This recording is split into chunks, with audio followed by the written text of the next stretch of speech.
Good afternoon. तो पिछले lecture में हम लोग ने जो क्वेश्चन पढ़ा था उसका लास्ट पॉइंट था अपना team spirit.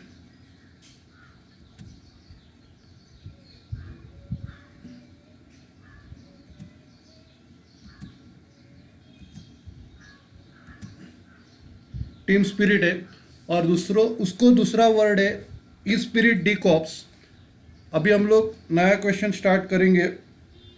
Modern management, Peter Drucker's dimension of management. तो ये पीटर ड्रकर बहुत बड़े ऑथर थे और उन्होंने मैनेजमेंट के ऊपर बहुत रिसर्च किया है और उनका रिसर्च का यूज़ बहुत हो रहा है इंडिया में और फॉरेन कंट्रीज़ में। तो इनके डायमेंशंस ऑफ मैनेजमेंट हम लोग देखेंगे। Business and non business organisations are the organs of the society. तो जैसे अपने बॉडी के पार्ट्स अपने ऑर्गन होते हैं, उसी तरह बिजनेस और नॉन बिजनेस ऑर्गेनाइजेशन भी सोसाइटी के ऑर्गन्स है। They do not exist for their own sake. वो खुद के फायदे के लिए होते नहीं है, but to fulfil a specific purpose. उनका हर एक का स्पेसिफिक पर्पस रहता है, इकोनॉमिक पर्पस और सोशल पर्पस। या तो वो इकोनॉमिक पर्पस मतलब पैसा कमाने के लिए होते हैं या कुछ सोशल चीज़ें करने के लिए होते हैं। Management is the organ of the organisation through which it operates to fulfil specific social purpose and to satisfy specific need of the society, community of a group। तो मैनेजमेंट क्यों होती है ऑर्गेनाइजेशन में? एक पर्टिकुलर सोशल पर्पस सेटिस्फाई करने के लिए, और ये पर्पस सोसाइटी को देना है या कमिटी को देना है और ये ग्रुप को देना है।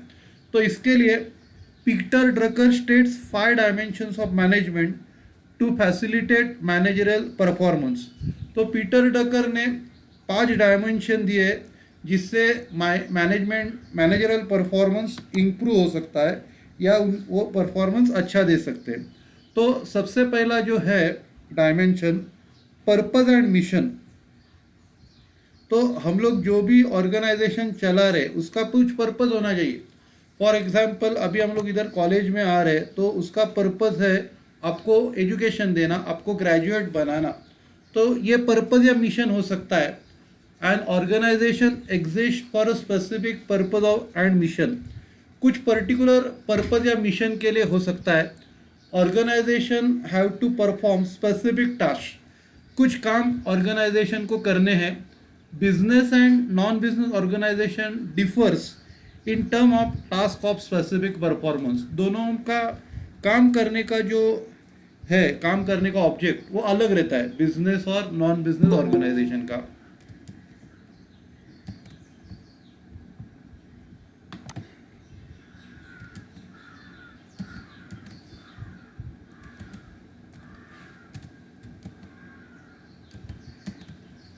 तो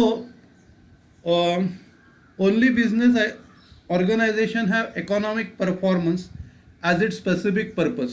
तो बिजनेस ऑर्गेनाइजेशन का क्या पर्पस है? इकोनॉमिकली परफॉर्म करना, पैसे कमाना, एसेट बनाना। तो ये बिजनेस ऑर्गेनाइजेशन का पर्पस रहता है। Business exist mainly for economic performance. Business ज़्यादा करके होते हैं मोस्ट प्रोबेबली इकोनॉमिक परफॉर्मेंस के लिए। In social organisation such as public educational institutions, public hospital or religious institution, the task is to perform social function। तो अगर कौन सा भी एजुकेशन इंस्टीट्यूट है या पब्लिक हॉस्पिटल है या रिलीजियस इंस्टीट्यूशन है तो उनका काम होता है सोशल काम करना। Every organisation need to have a mission. हर एक ऑर्गेनाइजेशन का कुछ ना कुछ मिशन होना चाहिए। The mission statement reflects the basic purpose and philosophy of the organization। तो ये मिशन स्टेटमेंट अपने को क्या बताता है कि ऑर्गेनाइजेशन क्यों चला रहे, उसका बेसिक पर्पस क्या है और उसकी फिलॉसफी, ऑर्गेनाइजेशन की फिलॉसफी क्या है। तो ये अपने को मिशन स्टेटमेंट बताता है। The mission statement gives a clear idea of the long run commitment of an organisation. तो मिशन स्टेटमेंट एक अपने को आइडिया बताता है अपने लॉन्ग रन कमिटमेंट का। हम लोग क्यों इधर लॉन्ग टर्म रहने वाले हैं, इसका पर्पस अपने को मिशन स्टेटमेंट बताता है।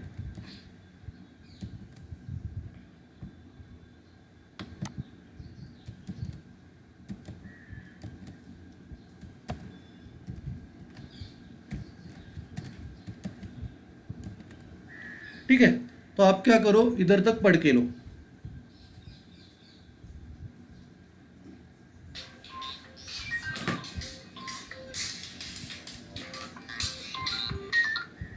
हेलो।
ठीक है, तो हम लोग आगे पढ़ते हैं।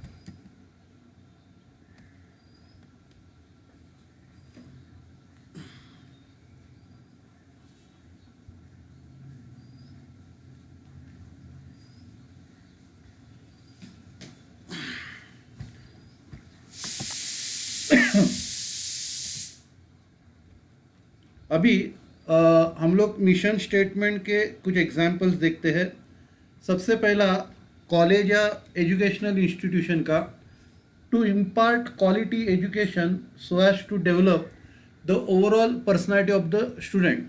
तो कौन से भी कॉलेज या एजुकेशन इंस्टीट्यूशन का क्या मिशन हो सकता है कि अपने स्टूडेंट्स को क्वालिटी अच्छा एजुकेशन प्रोवाइड करना, ताकि उनकी सभी प्रकार से पर्सनालिटी इम्प्रूव हो जाए। दूसरा जो है फार्मास्यूटिकल्स, केमिस्ट लोगों का, medical, to be a global company, सबसे बड़ा अपना नाम पूरे वर्ल्ड में होना चाहिए, and producing quality drugs at affordable price. और हम लोग को क्वालिटी ड्रग्स बनाने हैं और उनको अफोर्डेबल प्राइस में बेचना है, ताकि कस्टमर आराम से परचेस कर सकता है। फिर दूसरा है Tata group, to improve the quality of life of the communities we serve globally throughout long-term stakeholder value creation based on leadership with trust। तो टाटा ग्रुप का जो कमी है स्टेटमेंट, वो बहुत इम्पॉर्टेंट है कि उनको जो कम्युनिटीज़ है उनकी लाइफ की क्वालिटी इम्प्रूव करनी है, अपना स्टैंडर्ड ऑफ लिविंग बढ़ाना है, और उनको लॉन्ग टर्म तक एक क्रिएट करते रहना है लीडरशिप के बेसिस पे, और लोगों में ट्रस्ट, विश्वास क्रिएट करना है। तो टाटा ग्रुप इसके लिए आज इतना बड़ा हो गया है क्योंकि उसका मिशन स्टेटमेंट बड़ा है, इसके लिए टाटा ग्रुप इतना बड़ा हो गया है। और पीटर ड्रकर कहते हैं, business management must take in every decision, must always in every decision and action put economic performance first. तो सबसे पहला कुछ भी करना हो तो अपने को क्या चाहिए, पैसा चाहिए। तो इसके लिए सबसे पहला जो पैसे के बारे में डिसीजन रह रहा, वो सबसे पहला लेने का है, पैसों का डिसीजन सबसे पहला कंपनी को लेने का है.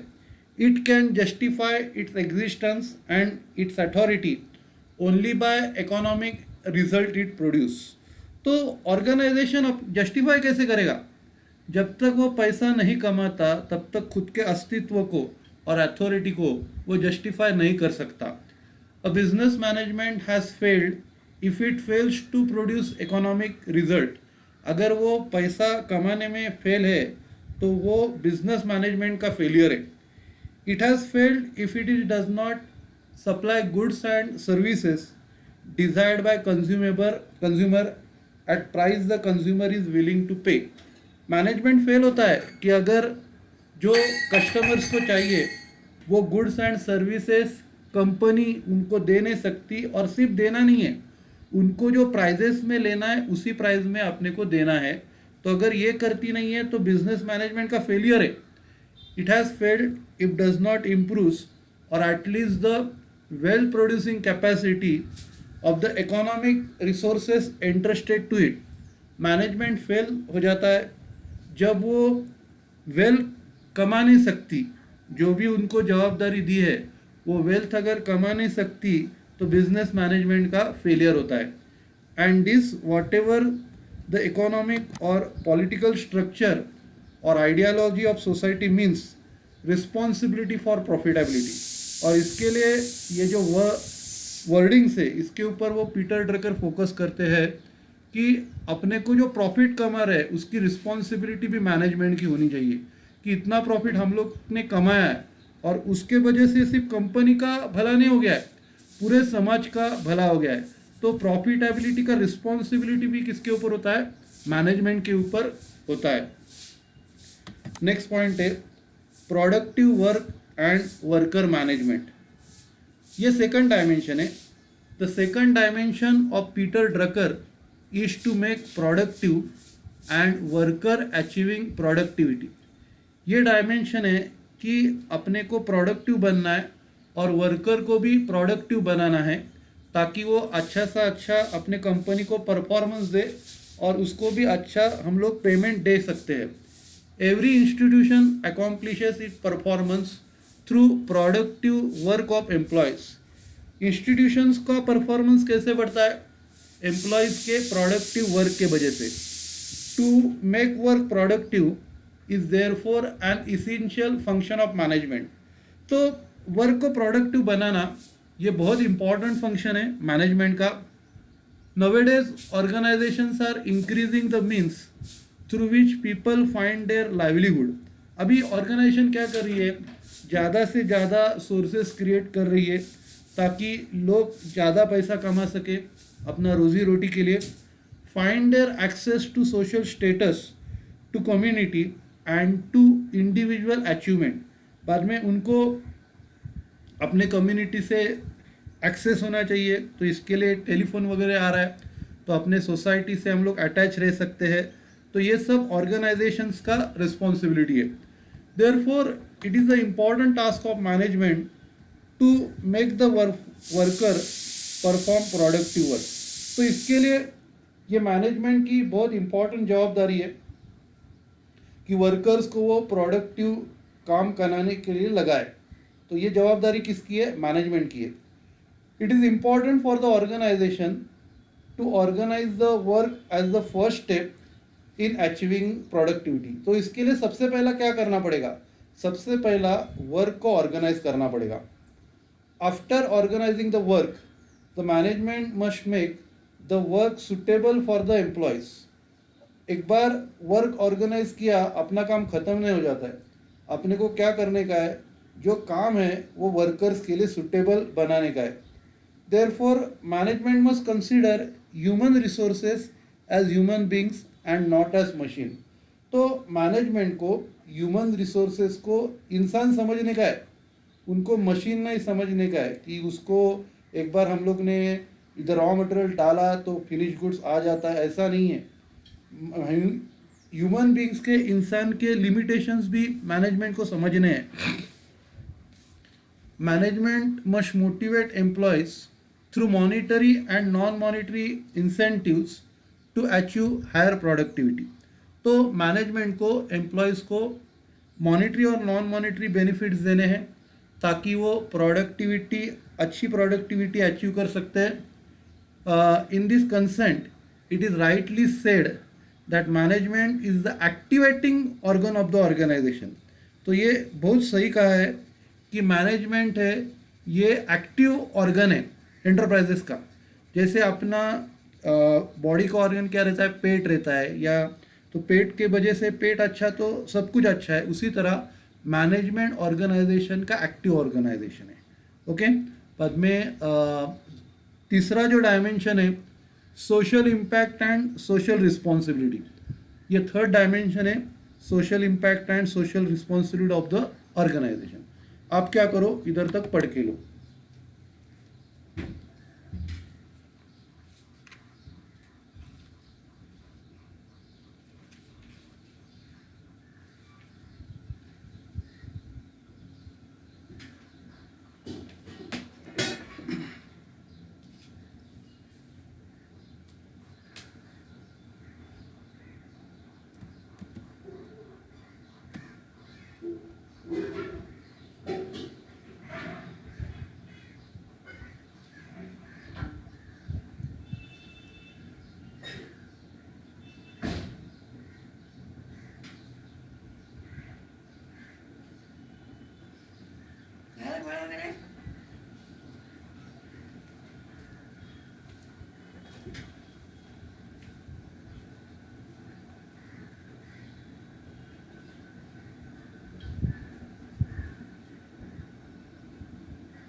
तो आगे पढ़ते हैं.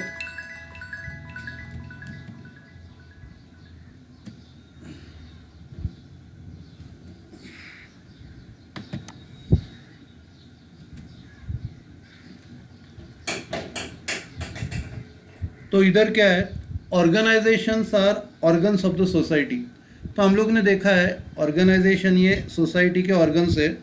दे exist to fulfil a specific purpose. वो क्यों होते हैं, एक स्पेसिफिक पर्पस फुलफिल करने के लिए. In other words they exist for the sake of the society. दूसरे शब्दों में कहे तो वो सोसाइटी के बेनिफिट के लिए होता है. They are not end in themselves. तो वो खुद में जो काम कर रहे तो उसका एंड खुद पे नहीं होता, but means to fulfil a specific purpose. लेकिन एक पर्टिकुलर पर्पस वो फुलफिल करते हैं. Free enterprises cannot be justified as being good for business. अगर बिजनेस खुद के बारे में ही सोचे तो वो एक अच्छा बिजनेस है करके उसको समझा नहीं जाता. It can be extended only as being good for society. तो अगर वो सोसाइटी के लिए अच्छा रहेगा तो वो जस्टिफाइड हो सकता है. Nowadays, every organization exists to perform specific purpose to the society. अभी के दिनों में अपना ऑर्गेनाइजेशन स्पेसिफिक पर्पस सोसाइटी के लिए परफॉर्म करता है. Business exist to supply products to customers. Business क्यों होता है? कस्टमर्स को प्रोडक्ट प्रोवाइड कर सके, rather than to supply jobs to employees. उनको जॉब्स प्रोवाइड कर सके और डिविडेंड टू शेयर होल्डर्स. तो मोस्ट प्रोबेबली क्या रहता है, बिजनेस होता है कस्टमर्स को प्रोडक्ट देने के लिए, जॉब भी देते हैं लोगों को वो, लेकिन और डिविडेंड भी देते हैं शेयर होल्डर्स को. लेकिन सबसे इम्पॉर्टेंट क्या है, कस्टमर्स को प्रोडक्ट सप्लाई करना. तो ये सबसे बड़ा उसका फीचर है, ऑब्जेक्ट है, सबसे बड़ा ऑब्जेक्ट है कस्टमर्स को प्रोडक्ट्स प्रोवाइड करना. Non business organisation also operate to serve the society. Non business भी काम करते हैं सोसाइटी को सर्विस देने के लिए. For instant, an educational institution does not exist for the sake of teachers but for student. तो एजुकेशनल इंस्टीट्यूशंस क्यों रहते हैं? टीचर्स के लिए नहीं रहते, स्टूडेंट्स के लिए रहते हैं. The religious institution exist for the sake of preachers but to need the needs of its followers. तो एजुकेशनल रिलीजियस जो इंस्टीट्यूशंस रहते हैं उनके पुजारियों के लिए नहीं रहती है, लेकिन उनके भक्तों के लिए रहती है. Also a hospital exist not for the sake of employees, doctor, nurses, administrator and supporting staff, but for patient. Hospital होता है पेशेंट्स के लिए, डॉक्टर, नर्सेज और एडमिनिस्ट्रेटिव स्टाफ के लिए नहीं होता. No organization can therefore exist only outside of a community and society. तो कौन सा भी ऑर्गेनाइजेशन अपने कम्युनिटी या सोसाइटी के बाहर नहीं हो सकता. In producing and supplying goods and services, a business organization has impact on its employees or customers or dealers and suppliers, on communities and on the society. तो जो ऑर्गेनाइजेशन जो गुड्स बना रही है और सप्लाई कर रही है उनका इम्पैक्ट होता है अपने एम्प्लॉयज़ के ऊपर, कस्टमर्स के ऊपर, डीलर जो सेल कर रहे हैं और सप्लायर जो अपने को प्रोड्यूस कर रहे हैं, और अपने कम्युनिटीज़ के ऊपर और सोसाइटीज़ के ऊपर उनका इम्पैक्ट होता है. It has to power and authority over people to make them work and to provide them better working conditions and wages. तो कंपनी के पास पावर है और अथॉरिटी है लोगों को काम को लगाने की और उनमें उनके लिए अच्छा वर्किंग कंडीशंस बनाने की और उनका अच्छा पगार देने की. तो ये अथॉरिटी किसकी है? बिजनेस ऑर्गेनाइजेशन की है. It has to have impact on the society in which it operates. तो उनको कम्युनिटी के ऊपर अच्छा इम्पैक्ट क्रिएट करना है as a source of job and as a source of social development activities. उनको अच्छा जॉब्स अपने को देना है लोगों को और सोशल डेवलपमेंट एक्टिविटीज़ भी कंडक्ट करनी है. It also impacts the community on account of waste products and pollution. तो उनको वेस्टेज कम करना है, पोल्यूशन भी नहीं करना. Business organization has an impact on consumers through the production and supply of quality goods and services. Business को अच्छे quality goods बनाने हैं, क्वालिटी गुड्स एंड सर्विसेज बनाने हैं और लोगों को सप्लाई करने हैं. It may have adverse effect on consumers when product are defective or inferior goods. तो कैसे रहेगा? अगर प्रोडक्ट डिफेक्टिव रहेंगे या उसकी क्वालिटी हल्की रहेगी तो कंज्यूमर्स के ऊपर एडवर्स इफेक्ट हो सकते हैं. Business organisation also has impact on the dealers, suppliers, share holders and the general society. उनका इम्पैक्ट डीलर्स के भी ऊपर होता है, सप्लायर्स, शेयर होल्डर्स और जनरल सोसाइटी के ऊपर भी होता है. The dimension of management is inherent in the work of managers of all organization. तो ये जो डायमेंशन मैंने बोला है ये ऑर्गेनाइजेशन के सभी मैनेजर्स के ऊपर होता है। Educational institution, religious institution, hospital and government agency and other social institutions equally have impacts and social responsibilities। तो ये जो मैंने बताया उनके हर एक का इम्पैक्ट अलग अलग रहता है और उनके ऊपर अपनी सोशल रिस्पॉन्सिबिलिटीज भी होती है। Managing social impact and responsibility will ensure long term success and survival of the organization. अगर ये हम लोग ने किया, सोशल इम्पैक्ट और रिस्पॉन्सिबिलिटीज अगर मैनेज किया, तो अपने ऑर्गेनाइजेशन का लॉन्ग टर्म सक्सेस और सर्वाइवल हो सकता है। अगर इनको मिसमैनेज किया, will result in loss of society's trust. सबसे पहला अपने ऑर्गेनाइजेशन के ऊपर विश्वास उठ जाएगा, and support for enterprises and eventually it will collapse. और जो अपने को सपोर्ट मिल रहा है वो भी क्या हो जाएगा, गिर जाएगा। तो सोशल इम्पैक्ट और रिस्पॉन्सिबिलिटीज़ का पालन करना भी ऑर्गेनाइजेशन का इम्पॉर्टेंट पार्ट है। ठीक है, तो इधर तक आप पढ़ के लो।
आगे का पढ़ते हैं।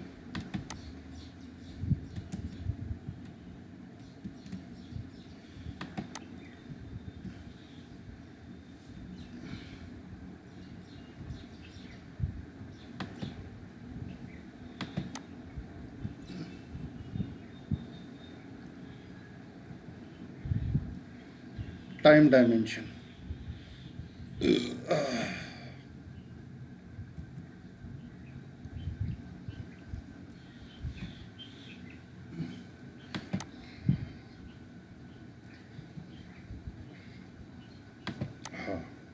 तो अगला जो डायमेंशन है वो टाइम डायमेंशन।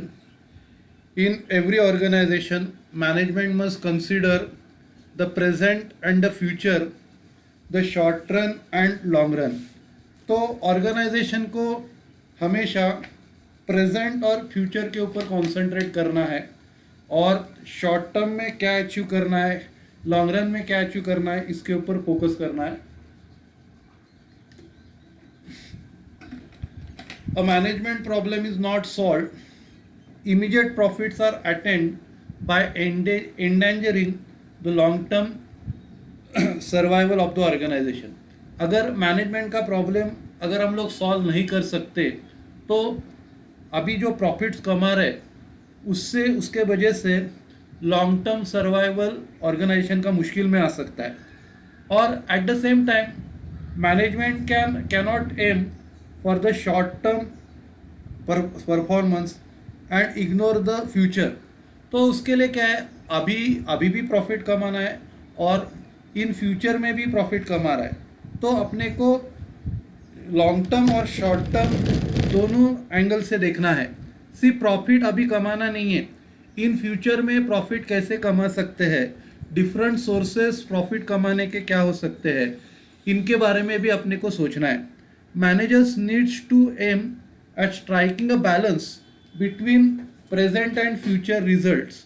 तो मैनेजर को फोकस रहना चाहिए कि लॉन्ग टर्म और शॉर्ट टर्म जो रिजल्ट्स है उनके ऊपर फोकस करके उनका बैलेंस बराबर रखना चाहिए। Nowadays organization are particularly conscious of the time dimension in the respect of long range impact of the short run economic decision on the environment and on natural resources। तो अभी organisation conscious हो गई है अपने resource के ऊपर कि अपने पास जो रिसोर्सेस है वो लॉन्ग टर्म कैसे रह सकते हैं। But the same problem of harmonising today and tomorrow exist in all areas. तो ये प्रॉब्लम जो है अभी का और कल का ये सभी एरियाज़ में रहता है, and is specially will respect to people, और ये लोगों के लिए इम्पोर्टेंट है। अभी जैसा पेट्रोल है, ये पेट्रोल अपने पास कितना है और कितना लॉन्ग टाइम अवेलेबल हो सकता है। Management must keep the enterprises performing in present or else there will be no enterprises capable of performing in the future. तो हमेशा कुछ ना कुछ परफॉर्मेंस मैनेजमेंट को देते रहना चाहिए। अगर वो कर नहीं पाई तो वो फ्यूचर में परफॉर्मेंस दे नहीं सकती, and it has to make the enterprises capable of performance growth and change in the future. और उनको एंटरप्राइजेस को कैपेबल बनाना है पर अपने फ्यूचर के परफॉर्मेंस ग्रोथ और चेंज के लिए। Otherwise the management will destroy the capacity of resources to produce wealth tomorrow। अगर ऐसा नहीं किया तो मैनेजमेंट अपनी कैपेसिटी को डिस्ट्रॉय करेगी, जो उनके पास है वेल्थ बनाने की जो कैपेसिटी है वो कल मैनेजमेंट क्या करेगी, उसको डिस्ट्रॉय करेगी। आप क्या करो, इधर तक पढ़ के लो, फिर हम लोग ख़त्म करते हैं। ओके।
ठीक है, तो हम लोग ख़त्म करते हैं, कल मिलते हैं सेम टाइम पे।